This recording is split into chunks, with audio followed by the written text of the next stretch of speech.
Then sings my soul, my Savior God to thee.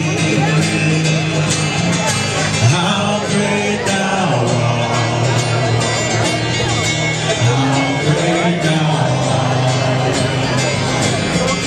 Then sings my soul, my Savior God to thee. How great thou art, how great thou art. This mandate, it's wrong, it's evil, it's ungodly. So the mandate must go. The mandate must go. The mandate must go. There are people out there on that street and people in these buildings who are wondering why we're here.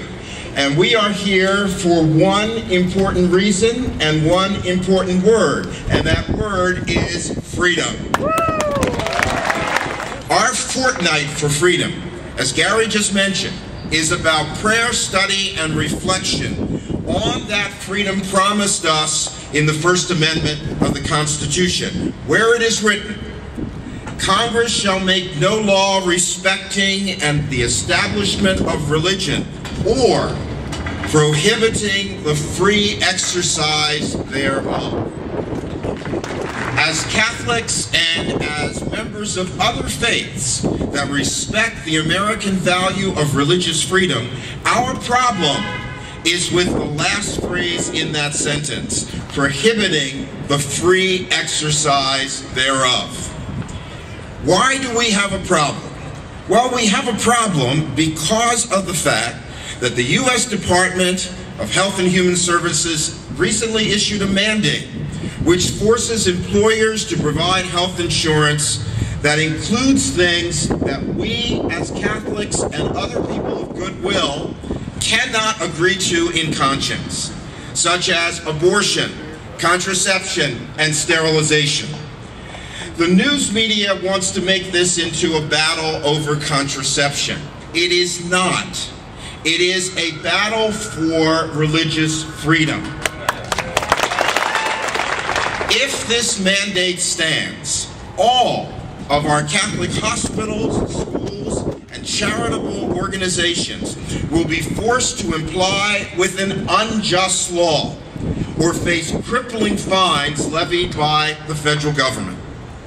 While the Catholic bishops of the United States have called for universal health insurance for over 75 years, the HHS mandate marks the first time in our nation's history that a religious organization is being forced to purchase a product that directly violates our religious beliefs.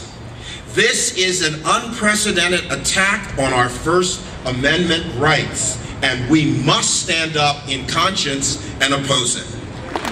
As Catholic bishops, we will continue to advocate for health care for all Americans because every American deserves adequate health care. But health care is not the issue. Forcing us to pay for practices which we object to is the issue. In other words, the Fortnight for Freedom is not about partisan politics, contrary to what the news media wants us to believe. It is not about Democrats, Republicans, and independents.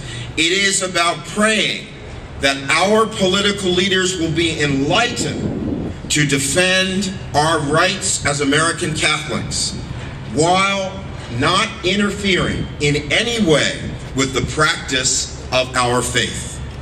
And we cannot forget, as I look at some of the signs around this gathering today, I see the name of the president on many of them.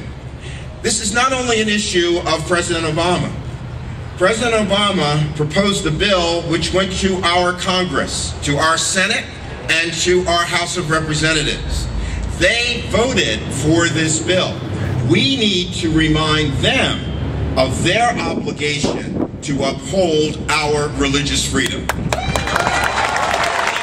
You heard Gary asking you for prayer and sacrifice.